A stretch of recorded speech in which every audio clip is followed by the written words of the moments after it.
rasuluhu alladzi la nabiyya wa la rasula ba'da. Amma ba'd.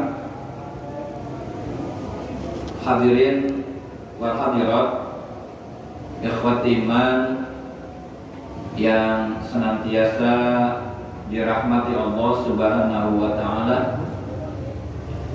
Bersyukur kita kembali lagi dihimbau, diajak, diingatkan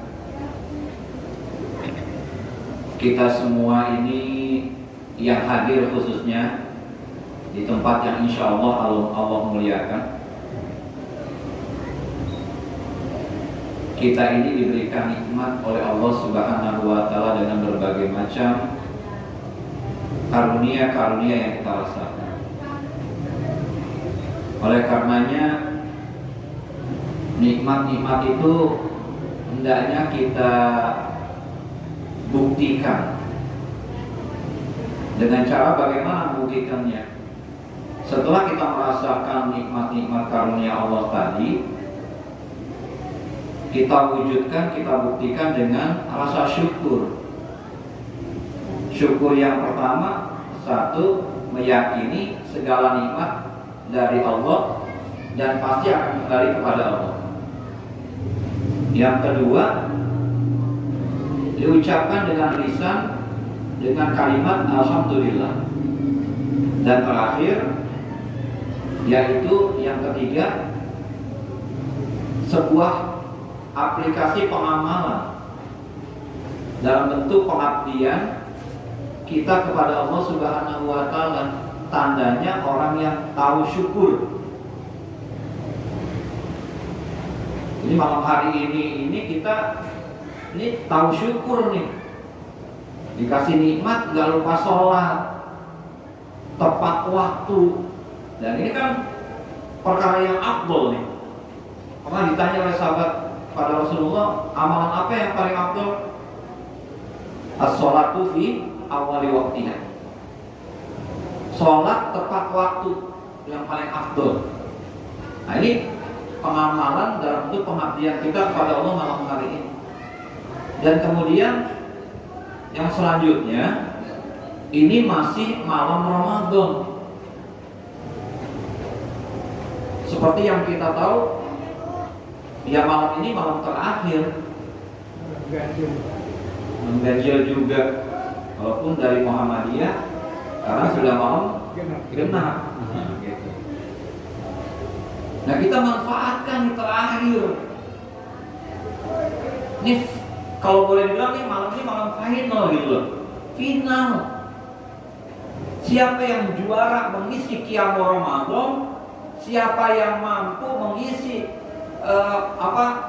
malam-malam Ramadan yang terakhir ini dengan ibadah, insya Allah dia yang juara di hadapan Allah. Sudah ini di final, nah siapa nih pemenangnya yang juara nih?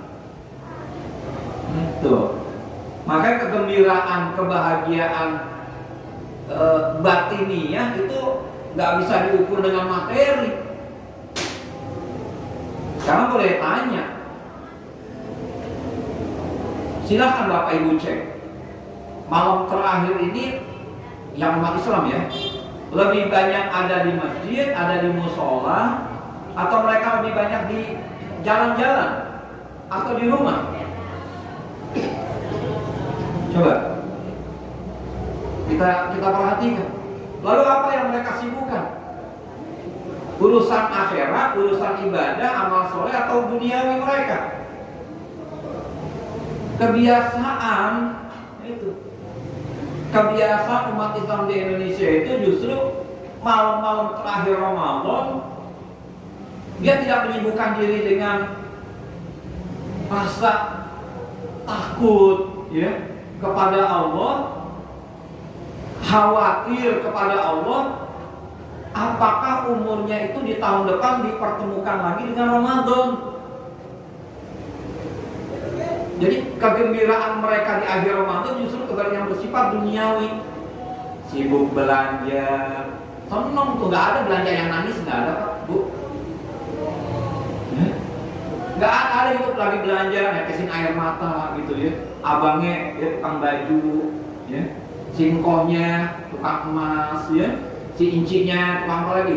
Tukang ini apa namanya bahan-bahan kue, ya kan? Kenapa ibu nangis? Kenapa bapak nangis? Nggak ada, udah senang mereka, ya. Mengeluarkan uang sekian ratus ribu, bahkan mungkin jutaan, nih enjoy aja, nikmat aja. Ya. Nggak pagi, nggak siang, ya, nggak malam juga, apalagi malam nih. Ya saat-saat memang kagak puasa kan. Tambah ramai udah itu tempat-tempat pusat-pusat perbelanjaan, baik yang dadakan kaki lima digelar gitu, maupun yang ada di swalayan, ya, swalayan yang besar, supermarket tuh, Pak. Boleh cek deh, ramean mana antara masjid, musola dengan mereka di keramaian, dan mereka bersifat duniawi, senang mereka bersifat lahiriah. Nah, kita yang malam ini alhamdulillah, qadarullah, dengan takdir Allah, kita masih tetap nih di sini nih.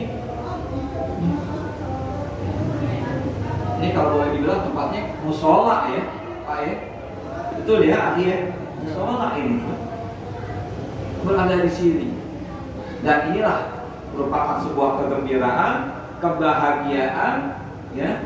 Kemudian satu wujud syukur kita kepada Allah mengisi malam terakhir Ramadan tahun ini dengan tetap mengabdi kepada Allah, menghidupkan malam-malam Ramadan yang terakhir. Bapak Ibu sekalian, jamaah sidang sholat Isya Majelis Al-Furqan ya, tadi Akhi Ustaz Rizwan bilang Majelis Al-Furqan ya, benar ya. Saya tadi ditelepon nih kronologisnya nih, kosong sih Pak jadwal saya Bu, ya Pak, kosong benar. Lagi tidur siang. Ustaz Rizwan telepon, Ustaz jadwal kosong atau gimana? Iya kosong. Ini kebetulan malam ini juga 3 malam terakhir sengaja dikosongkan oleh Ustaz Yono. Kalau Ustaz bersedia ya tolong isi. Ya alhamdulillah saya bisa dalam keadaan sehat, dan pada malam hari ini kita ketemu Pak. Ya. Terus tadi agak ngomong Ustaz Rizwan itu Ustaz Rato kok nggak ada di jadwal gitu. Tahu nyenengin saya, tahu bener nggak tahu deh. Ya syukur benar. Ya alhamdulillah, berarti kan jamaah di sini tahu ustadznya satu-satu gitu ya. Yang biasa ngisi gitu. Ya kan betul Pak ya? Yang biasa ngisi, yang biasa nyentuh silaturahmi, nyentuh jiwa, nyentuh hati, kok nggak datang gitu kan, ditanyain gitu. Dan ya terus terang biar terang terus nih Pak, saya juga begitu kangen. Ya. Terakhir 2019 loh, dan tepatnya di sini. Ustaz Rizwan mungkin ada kesibukan lain waktu 2 tahun yang lalu, 3 tahun yang lalu, 2019.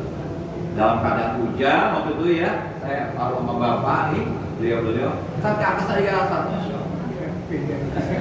Ya masih ingat tuh 2019, Masya Allah. Ya semua ini karena takdir dan rahmat Allah. Ya, kita dijumpakan di malam terakhir Ramadan tahun ini. Dan pada akhirnya ya saya mengucapkan terima kasih nih pada pengurus Al-Furqan, kemudian Ustaz Rizwan dan jamaah yang masih menyediakan dan mengundang saya, menyediakan waktu dan mengundang saya untuk bisa hadir kemarin. Alhamdulillah. Selanjutnya Bapak Ibu sekalian, tadi belum ceramah ya, belum ceramah loh tadi loh. Ya Bu ya, yang di luar ada berapa orang Bu? Ada 30 orang? Ada 30 kurang. 30 kurang. 30 kurang berapa banyak? Ada berapa Bu yang benar Bu? 3. 3 yang benar, berarti puluhnya nggak ada ya? Insya Allah. Iya, apa kabar Ibu yang di luar? Sehat ya? Alhamdulillah. Ya deh, mudah-mudahan ditemuin lagi tahun depan sama Ramadan ya Bu ya? Amin. Amin. Baik, tadi kultumnya baru dengar kuliah 17 menit. Kultum Biasanya kan kultum kuliah 7 menit, kalau nggak kuliah terserah antum Ustaz. Ya. Ini 17 menit, Masya Allah. Nah, sekarang kita mulai kultumnya nih, ya. Tadi cuma, ya begitulah, apa namanya, menghangatkan suasana, pembukaan biar cair, biar jamaahnya sama ustadznya kagak ngantuk. Gitu. Kalau langsung jepret tausiah, waduh, tahu sendiri kita kan dari capek kerja. Tapi ngomong-ngomong, yang kerja di pabrik kerupuk ya, udah banyak yang pulang, Pak? Sudah. Kapan Bapak pulang nih? Setelah sholat Id? Insya Allah, setelah sholat Id. Ibu yang bertiga di luar mudik nggak? Oh, nungguin kober, takut ada yang gotong ya? Masya Allah, ya jadi sama, saya juga nungguin Bekasi loh, ya. Nungguin Bekasi. Satu blok saya itu yang nggak mudik dari 25 rumah, itu 6 rumah yang nggak mudik. Selebihnya mudik. Iya. Jadi kayak gimana tuh kalau malam hari? Sepi. Baik jamaah, kita langsung saja sekarang ke tema kita, yaitu fungsi takwa menurut Al-Quran. Mau tanya nih kepada Bapak Ibu, apakah tema ini pada edisi sebelumnya sudah pernah diangkat, disampaikan oleh para ustadz yang lain? Fungsi takwa menurut Al-Quran. Belum ya? Belum Ya? Oh, kalau sudah, ya udah saya selesai urusannya. Oh, karena belum ya saya terusin. Belum. Orang aja saya udah bilang begini. Baik jamaah. Iya. Memang tujuan dari ibadah Ramadan, ya, dari mulai ayat 183 sampai terakhir 187. Jadi Bapak Ibu sekalian, yang terkait dengan peribadahan Ramadan, ya, dan serba-serbi Ramadan itu ada di ayat 183, 184, 185, 186 dan 187 Al-Baqarah. Nih, 5 ayat nih Pak. Ya, 5 ayat. Nah, di penghujung ayat 183 sebagai awal, ya, kewajiban Ramadan, pertama puasanya, saumnya, itu adalah la'allakum tattaqun. Nah, di akhir bab puasa, bab saum, Al-Baqarah 187, di situ juga la'allahum yattaqun. Kalau yang 183 la'allakum tattaqun, agar kalian bertakwa. 187 sebagai penutup bab puasa, la'allahum yattaqun. Sama juga agar mereka bertakwa. Ini perlu diangkat. Bagaimana fungsi takwa nih bagi kita orang yang beriman? Sudah tahu belum fungsi takwa? Menurut Al-Quran yang Allah sampaikan, yang Allah informasikan kepada kita. Itu. Nah, mudah-mudahan takwa ini, derajat takwa ini bukan hanya selesainya Ramadan. Jadi selesai Ramadan maka selesai sudah takwanya, jangan. Makanya fungsi takwa ini long life, ya. Sepanjang hidup, sepanjang masa. Mau di Ramadan, mau tidak di Ramadan, mau di dalam Ramadan maupun di luar Ramadan, bagaimana fungsi takwa ini terus ada dalam diri kita, melekat dalam jiwa kita. Satu, yang pertama, fungsi takwa menurut Al-Quran ialah sebagai pakaian. Apa Bu? Sebagai pakaian. Apa referensinya, rujukannya? Surah ke-7, Surah Al-A'raf ayat 26. A'udzu billahi minasy syaithanir rajim. Ya bani Adam qad anzalna 'alaikum libasa. Qad anzalna 'alaikum libasan yuwari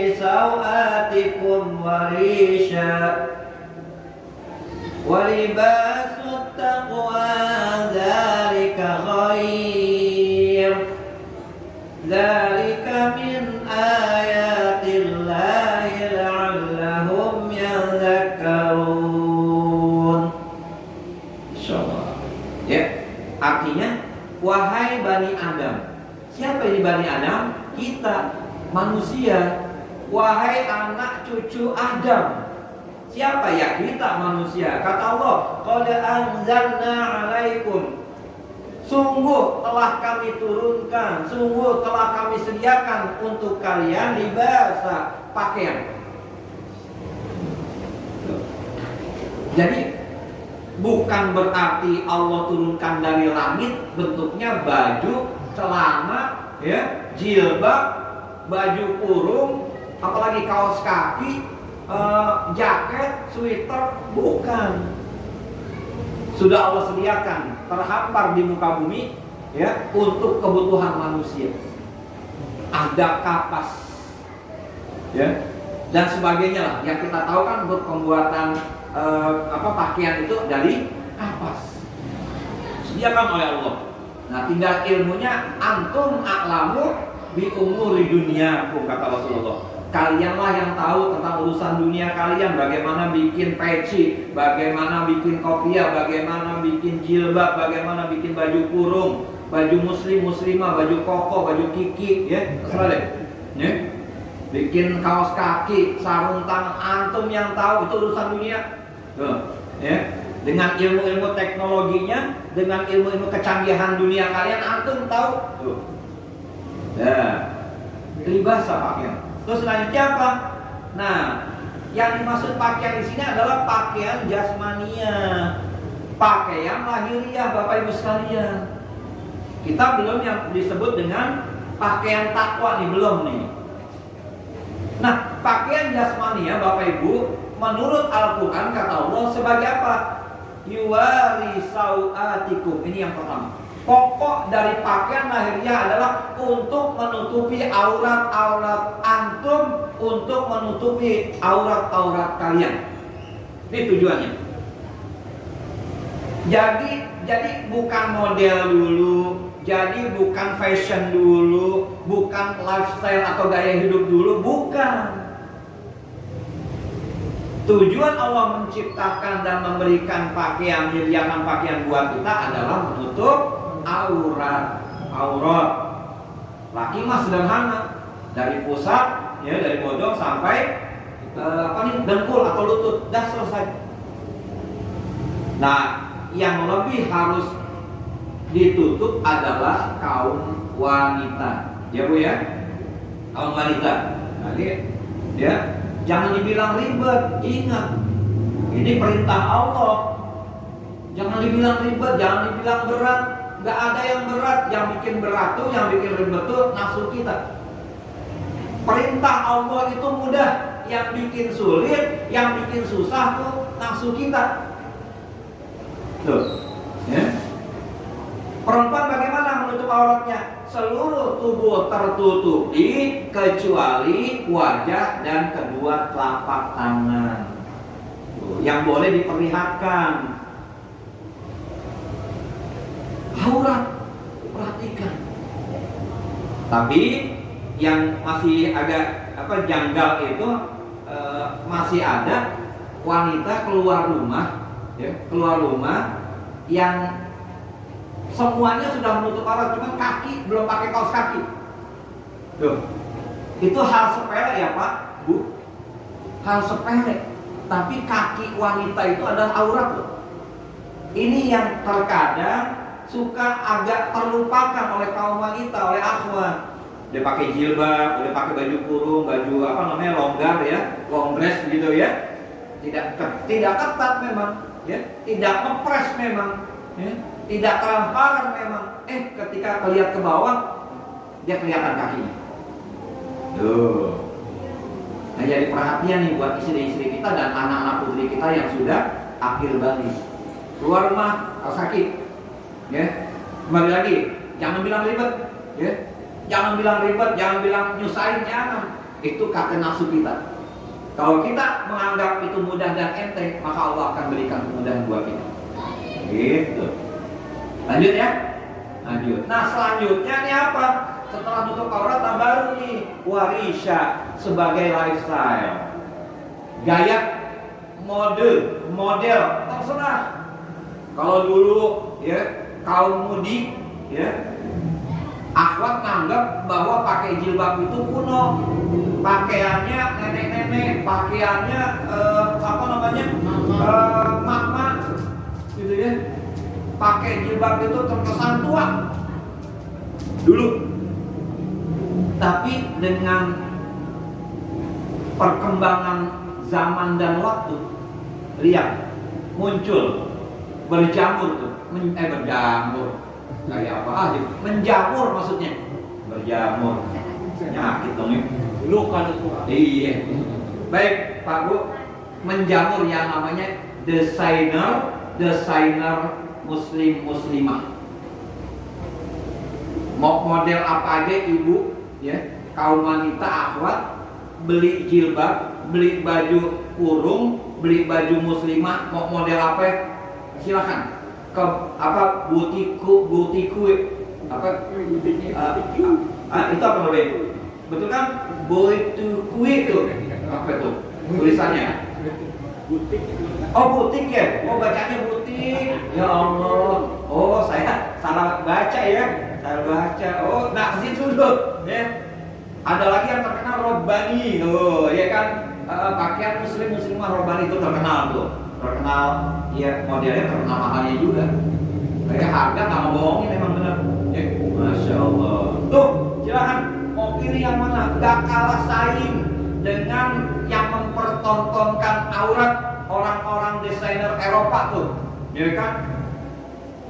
Aurat dipertontonkan, aurat diperlihatkan, dipamerkan. Wajar mereka non muslim, ya. Sampai ada pakaian tipis banget tuh, ya Allah. Ya, dari mulai bahunya nih, ya, sampai ke bawah tipis, udah gitu transparan Pak. Saya sih nggak melihat bener, cuma tahu aja, ya, kayak gitu Pak Bu, ya Allah. Ya. Nah itulah yang disebut dengan kata Rasulullah, di pandangan Allah mereka berpakaian sesungguhnya mereka telanjang, dan inilah wanita-wanita yang akan menghuni neraka. Na'udzubillah summa na'udzubillah. Tuh bagi laki-laki juga sekarang baju muslimah, baju kemeja, kaos segala macam, ya kan, t-shirt udah banyak modelnya kan ya, nggak kalah kok. Sarung sekarang model macam-macam deh. Bahkan sekarang ada yang celana model sarung model celana. Nah, itu saya belum punya nih. Kali aja ada jamaah tahun depan saya kemari dikasih nih. Itu saya belum punya tuh. Enggak sih, nggak minta. Kalau dikasih saya terima. Iya. Gitu. Ya Bu ya. Bener kan Bu? Dikasih rezeki nggak boleh nolak ya? Iya nggak boleh. Tuh. Bercanda ya Pak Bu ya. Nah jadi nggak kalah kok kita. Nutup aurat seperti apa tuh? Nah itu, jadi kata Allah, tutupin dulu aurat kalian yang benar, ya. Bagi wanita, laki juga nggak boleh pakai pakaian transparan kok, nggak boleh, ya. Yang tembus mata nggak boleh pakaian buat laki-laki juga, ya.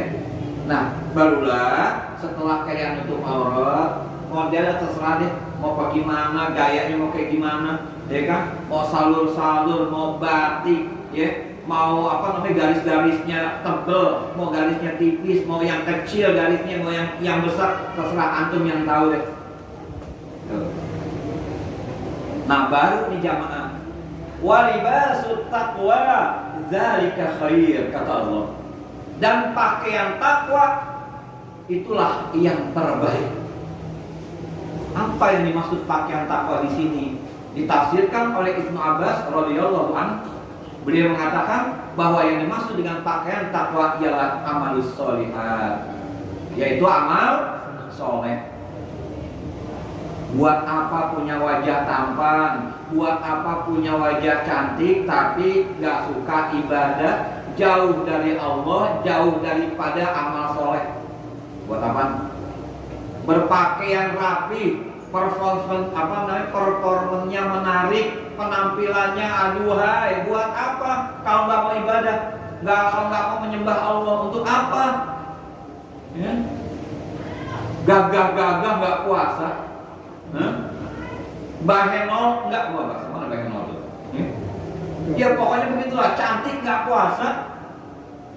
Ya terlepas dari mereka halangan, terlepas dari mereka non muslim. Kita bicara kan ceramah buat yang muslim ini. Ya. Buat apa?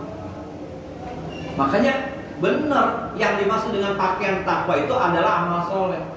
Inilah fungsinya takwa bagi kita, ya, adalah sebagai amal soleh.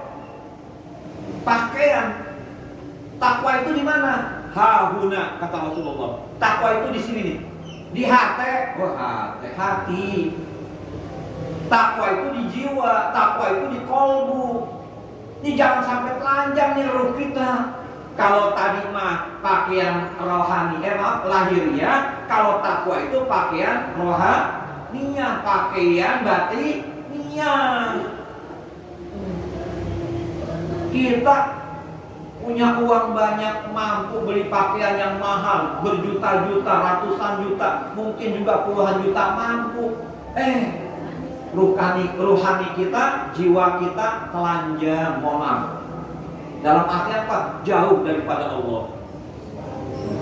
Ramadan kita sudah kuatkan di takwa kita sesuai dengan tujuan ibadah Ramadan, baik yang wajib maupun yang sunnah. Di luar Ramadan giatkan lagi. Jangan sampai ditelanjangi lagi ruh kita, malas sholat, malas ibadah, malas baca Quran, malas sedekah, ya, malas berdoa, malas berbagi. Jangan. Lanjutkan apa yang mampu kita lakukan di luar Ramadan kelak nanti. Kemudian dzalika min ayatillahi la'allahum yadzakkarun. Yang demikian itu adalah dari sebagian tanda-tanda kekuasaan Allah agar mereka selalu ingat. Diingatkan oleh Allah kita nih orang beriman.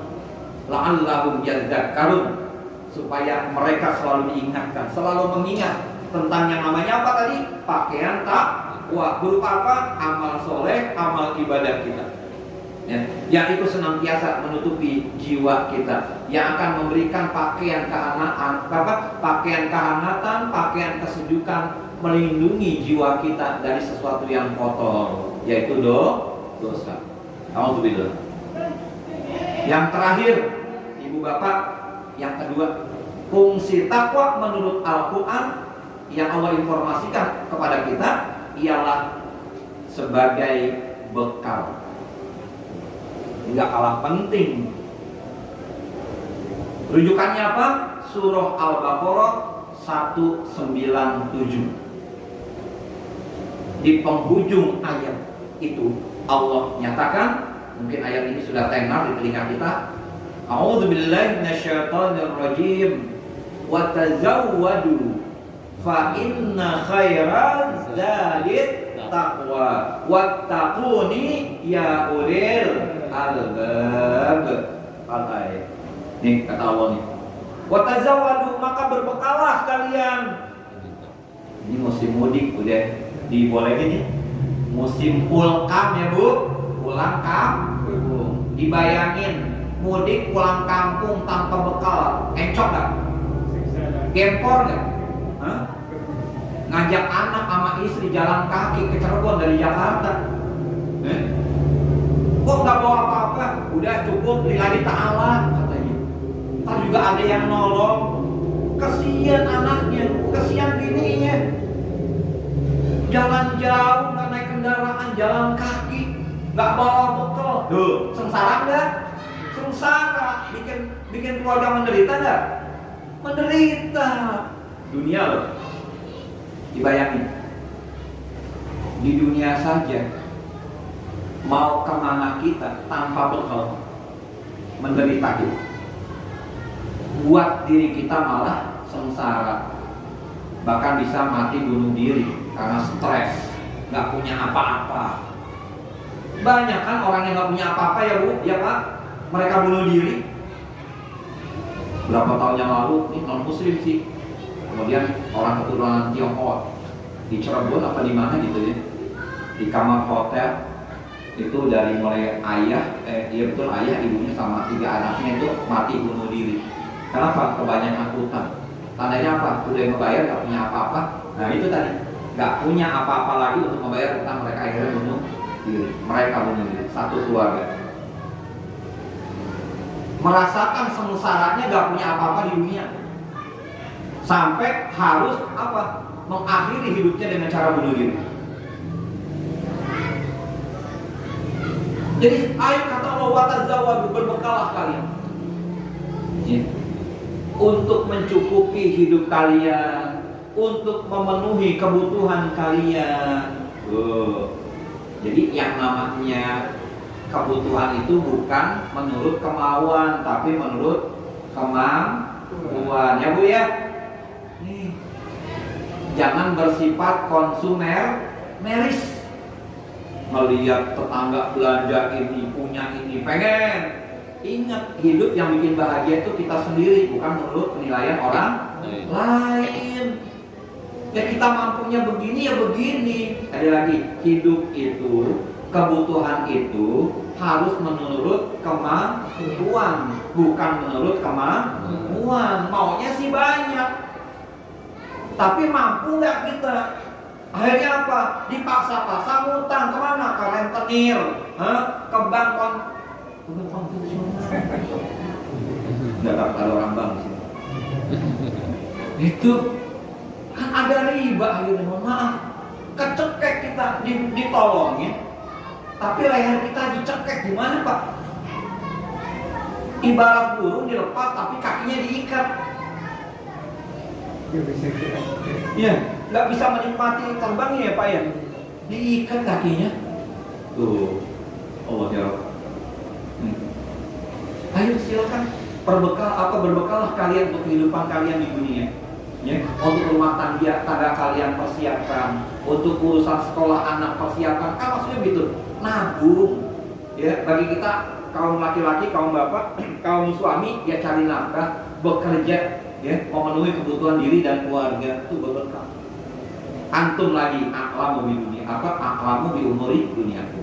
Tapi kata Allah, fa inna khairaz zadi taqwa. Maka sesungguhnya yang terbaik adalah bekal takwa. Tuh, jadi fungsi yang kedua takwa ialah dengan berbekal.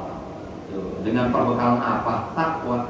Wattaquni ya ulil albab. Dan bertakwalah kalian kepadaku, kata Allah, wahai orang-orang yang memiliki akal yang sehat. Jadi yang dipanggil untuk bertakwa yang punya akal sehat, ya, yang logis, yang masuk akal, ya, yang bisa dicerna oleh akal pikiran manusia. Nih, kita orang beriman, kata Allah.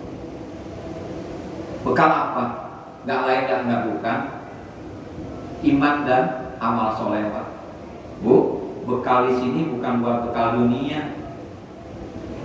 Bekal di sini buat di alam kubur, di alam barzah dan alam akhirat. Itu bekal kita. Kalau bekal lahiriah itu buat bekal dunia. Tadi pulang kampung, bekal dunia itu mah. Ya. Kemudian di bekal dunia.